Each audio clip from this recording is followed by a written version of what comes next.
Bagaimana makanan menjadi tidak aman? Setelah kita tahu bahaya-bahaya yang menyebabkan makanan tidak aman, kemudian berpengaruh terhadap makanan kita, terus kenapa kok jadi makanan ini tidak aman? Nanti kita akan bahas apa-apa saja faktor yang menyebabkan makanan menjadi tidak aman.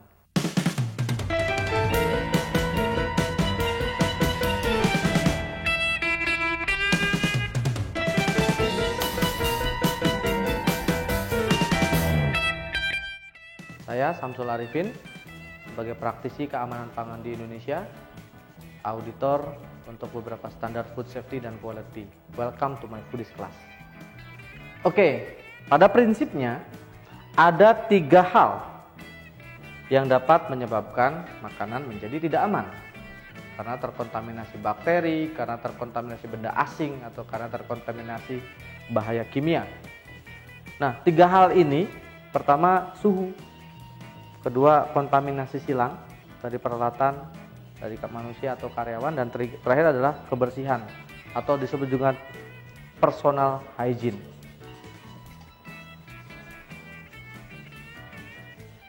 Kita bahas satu-satu. Penyimpangan suhu. Kenapa kok penyimpangan suhu ini bisa menyebabkan makanan tidak aman?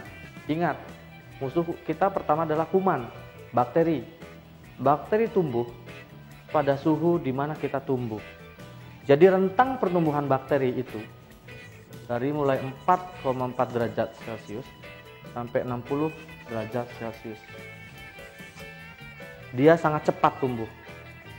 Mungkin dulu waktu SD dikenalin bakteri amuba berkembang biak dengan cara beranak, bertelur, atau membelah diri. Mereka membelah diri, 1 jadi 2, 2 jadi 4. Selanjutnya terus-menerus dalam jangka waktu yang sangat singkat, bakteri bisa tumbuh berkembang sangat cepat. Nah, dalam standar keamanan pangan di Indonesia, jumlah bakteri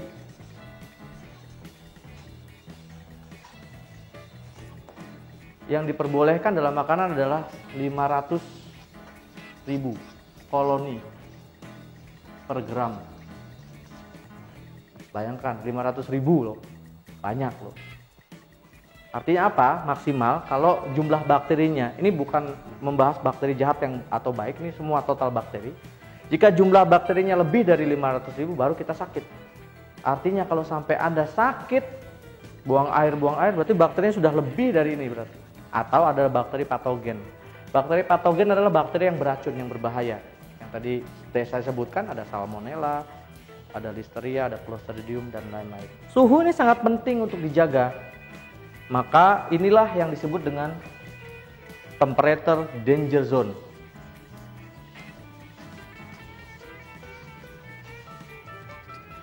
Suhu dari mulai 4,4 derajat Celcius hingga 60 derajat Celcius, suhu bahaya. Ketika bahan makanan mentah belum diolah, disimpan dalam suhu 4,4 sampai 60 derajat Celcius, katakanlah disimpan dalam suhu 30 derajat Celcius, maka kemungkinan terkontaminasi bakteri sangat cepat. Untuk itu, segera simpan makanan tersebut hingga di bawah 4,4 derajat, atau mungkin dibulatkan jadi 5 derajat ya, boleh. Dalam kulkas, dalam freezer, atau segera masak. Karena proses pemasakan kita mungkin suhunya sudah di atas 60 derajat. Makanan matang atau air mendidih itu kan 100 derajat ya. Makanya orang tua zaman dulu bilang kalau minum harus airnya sampai ngagolak, mendidih. Karena mendidih ini, titik didih air adalah 100 derajat Celcius. Kalau titik beku berapa? 0 derajat Celcius. Air membeku suhu 0. Jadi kalau makanan beku suhunya harus minus. Makanan beku suhu minimalnya adalah minus 18 derajat Celcius. Kenapa? Karena sebagian besar sudah mati bakteri ini di minus 18 derajat Celcius. Atau ada yang bertahan tetapi dia dorman, membentuk pertahanan diri, nanti ketika dia suhunya 4,4 derajat baru dia hidup lagi. Ada bakteri juga yang tahan terhadap suhu panas. Dia walaupun 100 derajat nggak mati. Salah satunya Clostridium botulinum. Maka ada makanan yang harus dipanaskan menggunakan suhu UHT. UHT adalah ultra high temperature. atau disebut dengan sterilisasi. Suhu tinggi, suhunya 121 derajat Celcius. Pada saat dipanaskan hingga suhu ini, semua bakteri yang hidup di alam ini mati berdasarkan literatur, bukan berdasarkan saya. Sehingga dengan kondisi tersebut, pastikan bahan makanan Anda setelah dimasak atau sebelum dimasak berada dalam rentang suhu di luar suhu bahaya atau danger zone. Terutama makanan-makanan yang dalam kategori high risk atau resiko tinggi. Ya, kalau mau Anda coba silahkan, taruh aja daging, disimpan di suhu 30 derajat, disimpan suhu ruangan, disimpan seharian. Ya, mungkin besok sudah tidak layak dikonsumsi karena sudah berlendir, sudah bau, mungkin sudah ada belatungnya gitu ya. Kenapa? Ya ini, karena bakteri tumbuh di area yang, atau pada saat Anda memanggang, memanaskan, itu tidak sampai suhunya 60 derajat, hanya menghangatkan saja. Sehingga makanan-makanan yang setengah matang masih ada resiko bakteri. Ya. Jika bakteri yang tumbuh bakteri patogen atau bakteri bahaya, bisa langsung kita sakit. Kemudian temperatur juga akan berpengaruh ketika kita mentowing atau melelehkan makanan beku. Ini juga bisa bermasalah ketika kita tidak melakukan dengan cara yang baik. Idealnya thawing dilakukan dengan memindahkan makanan beku ke dalam kulkas, disimpan dalam suhu di bawah 4,4 derajat sampai dia meleleh. Tapi butuh waktu lama, mungkin 12 jam, mungkin 14 jam. Tapi ada yang cara cepat, menggunakan air panas. Tapi akan berpengaruh terhadap kualitas produk Anda, sehingga tidak disarankan. Atau dilelehkan dengan suhu air dingin, disarankan, tetapi butuh usaha bahwa kita punya air dingin ditambahkan es atau masukkan microwave. Cara tersebut diperbolehkan dengan catatan tidak terpapar suhu 4,4 sampai 60 derajat. Contoh makanan beku sosis dalam kemasan vakum yang terkemas vakum itu beresiko juga adanya bakteri Clostridium, karena pada saat dilelehkan, jika suhunya sudah melebihi 4,4 derajat, si bakteri Clostridium itu akan hidup. Maka karena bakteri ini, si Clostridium ini kan unik ya, dia hidup hanya pada saat kondisi hampa, tanpa udara. Tapi ketika ada udara, dia tidak hidup. Maka pada saat dilelehkan, usahakan ada udara masuk ya, mungkin disobek sedikit kemasannya sehingga tidak ada resiko itu. Tapi pastikan air yang digunakan mengalir dan airnya bersih. Nah, problemnya terjadi ketika kita melelehkan menggunakan air bekas, atau mungkin kita ada beberapa aktivitas setelah ayam dilelehkan, airnya sayang dibuang, kita lelehkan lagi daging. Nah, itu kan kontaminasinya airnya dari mana-mana gitu ya. Dan itu sangat tidak disarankan. Jadi temperatur danger zone ini penting banget untuk dipahami. Saya ulangi lagi. Ini adalah area di mana bakteri sangat cepat tumbuh. Hal kedua yang menyebabkan makanan tidak aman adalah karena cross kontaminasi atau kontaminasi silang. Maksudnya apa sih kontaminasi silang? Ini merupakan kontaminasi dari makanan atau dari peralatan dari orang yang sudah mengandung bahaya itu pindah ke makanan. Jadi ini bahaya fisika, kimia, dan mikrobiologi yang ditransfer ke makanan melalui proses pengolahan.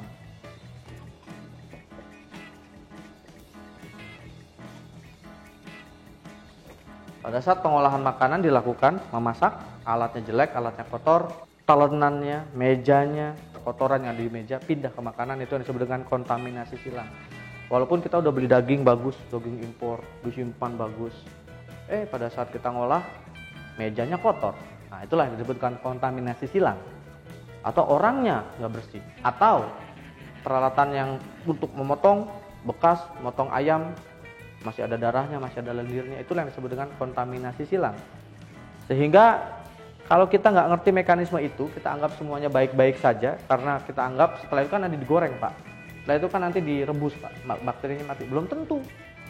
Karena kalau penggorengannya nggak bagus juga, pemanggangannya nggak bagus juga, akhirnya bakterinya terus ikut gitu ya. Atau bahaya kimia, misalkan mejanya baru disemprotnya pakai, karena banyak lalat gitu ya mejanya, kemudian disemprot pakai semprotan hama untuk nyamuk atau untuk lalat ya.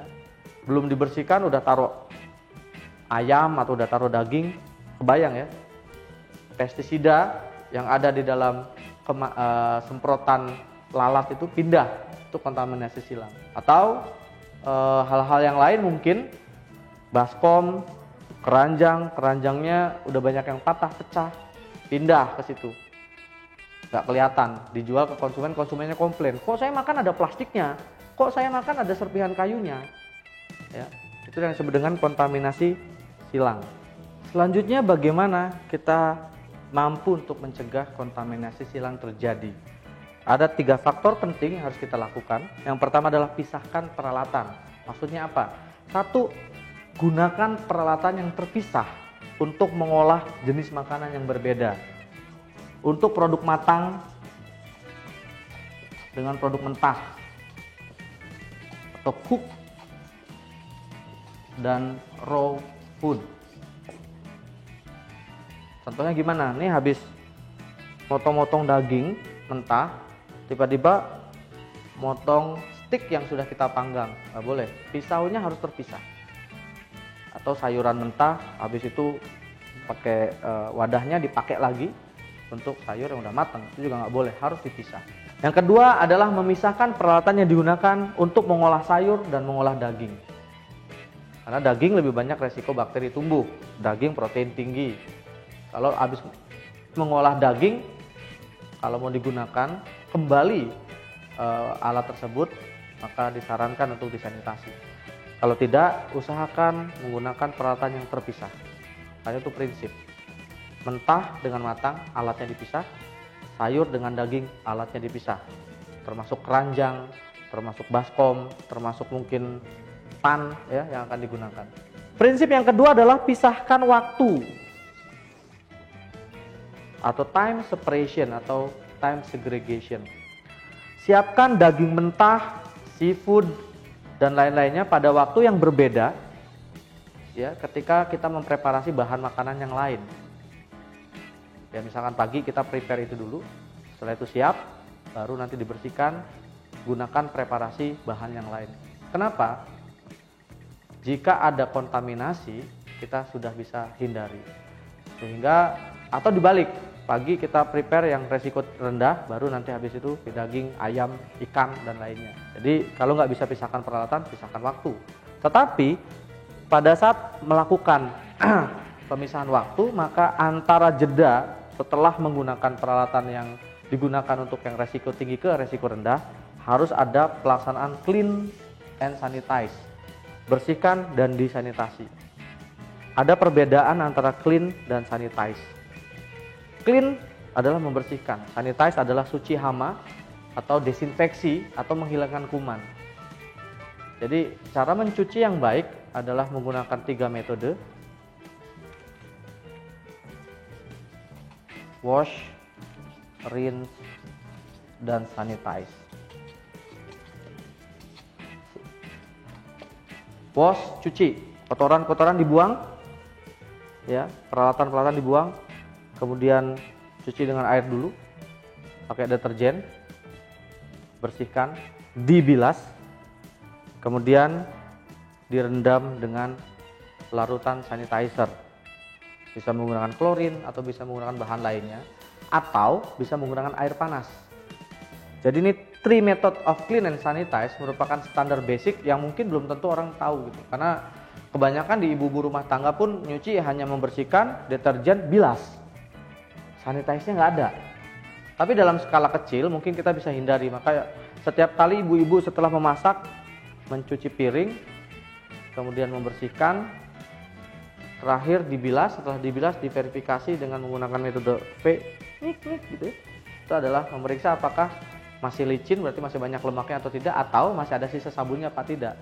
Sebaiknya setelah itu direndam air panas atau menggunakan larutan desinfeksi, biasanya digunakan klorin atau macam-macam bahan desinfeksi yang sekarang beredar atau sanitizer. Sehingga setelah peralatan itu bersih, bebas hama, bebas kuman, bebas bakteri. Jadi dipakai lagi nanti untuk konsumen yang lainnya, tidak menimbulkan resiko kontaminasi. Kontaminasi berikutnya adalah kontaminasi yang berasal dari pekerja, karyawan atau yang menangani produk atau disebut dengan food handler. Itu ialah yang disebut dengan personal hygiene, kebersihan individu, higienitas pekerja. Apa saja yang dicakup untuk memastikan tidak ada kontaminasi silang ke makanan? 1. Cuci tangan. Biasakan cuci tangan sebelum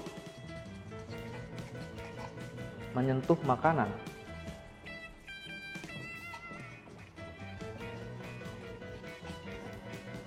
Karena faktanya kontaminasi paling sering adalah karena ketidakdisiplinan karyawan dalam mencuci tangan setelah keluar dari toilet, setelah makan, dan menyentuh benda lain yang mungkin kotor. Membiasakan cuci tangan memang terkesan simpel, cuma cuci tangan pak. Tapi faktanya ketika tangan tersebut diuji di lab, bukan tangannya, maksudnya diuji namanya swab test, diuji bakterinya, apakah tangan kita banyak bakteri atau tidak. Setelah mencuci tangan pun belum tentu semua bakteri hilang, paling tidak mereduksi. Coba Anda bayangkan, Anda pergi ke satu kafe atau ke restoran, Anda lihat karyawan tersebut keluar dari toilet, kita kan nggak tahu di toiletnya dia cuci tangan apa enggak. Kita juga nggak tahu cuci tangannya benar apa enggak. Tiba-tiba dia tidak menggunakan sarung tangan, dengan cekatannya megang produk. Apa yang terjadi? Mungkin bakteri yang ada di tangan dia ada dalam makanan. Fakta juga menyatakan bahwa sebagian besar keracunan makanan karena bakteri E. coli di Indonesia sangat tinggi. E. coli itu ada di mana? E. coli itu adanya di pencernaan manusia sebetulnya. Ada di feses manusia. Jadi kalau ada makanan terkontaminasi E. coli, berarti ada bakteri yang berasal dari feses manusia, kotoran manusia, masuk ke makanan. Siapa pembawanya? Pasti karyawan. Bisa jadi dari toilet, cuci tangannya asal-asalan, atau bahkan tidak cuci tangan, pegang makanan. Makanannya tidak dimasak dengan sempurna. Akhirnya terjadilah E. coli-nya pindah ke tubuh manusia, orang yang mengkonsumsi itu kena diare, kena muntaber, dan lain-lainnya. Sehingga faktor sederhana ini yang terkadang disepelekan itu bisa menjadi hal yang berpengaruh secara signifikan terhadap keamanan pangan. Jadi dengan cuci tangan bisa nyelamatin proses dan produk kita loh. Jadi keep in mind bahwa cuci tangan ini sangat penting untuk mencegah terjadinya kontaminasi dari karyawan ke makanan. Yang kedua, ketika dia sakit. Kalau sakit, ya, itu resiko tinggi menularkan semua yang ada di dalam tubuhnya ke makanan. Usahakan tidak bekerja atau tidak menangani makanan. Misalkan kita punya restoran, karyawan yang biasanya memasak sedang sakit, mungkin dipindahkan sementara waktu di gudang atau di penyajian yang lain, atau istirahat saja di rumah. Baik bagi mereka dan baik juga bagi kita. Jangan dipaksa. Kemudian batuk, bersin, nggak pakai masker, ya. Bayangkan saya sendiri, Anda beli nasi goreng, tukang nasi gorengnya batuk di atas nasi goreng tersebut, apakah Anda mau lanjutkan makannya? Terpaksa pak, anak kos terakhir udah akhir bulan harus kita makan, ya udah, resiko ditanggung sendiri gitu. Apalagi kalau dia kena penyakit menular. Penyakit apa yang paling menular? Hepatitis, TBC, tipes, itu menular. Tipes atau salmonellosis penyebabnya bakteri salmonella. Salmonella typhi itulah penyebab penyakit tipes. Di Indonesia tipes itu merupakan bahaya atau penyakit endemik. Endemik itu artinya sebagian besar kita sudah pernah kena tipes. Berarti sudah kena salmonella. Ada yang mungkin akut, ya, ada yang mungkin kronis. Kemudian jika ada luka terbuka di tangan terutama atau di bagian yang mungkin menyentuh produk, tidak dibolehkan. Sebaiknya diplester atau diperban atau jangan kerja gitu ya. Karena koreng, borok, ya bisa bayangkan sendirilah. Kondisinya mengerikan sekali ketika orangnya bersin-bersin, lihat luka bernanah gitu ya, dia masih ngegoreng, aduh, resiko juga kan. Terakhir, pakaian kerja. Coba Anda perhatikan, apakah Anda nyaman. Ketika yang ngegoreng tadi bajunya lusuh, kotor gitu, mungkin seminggu nggak dicuci, lihat aja udah jijik, apalagi cium.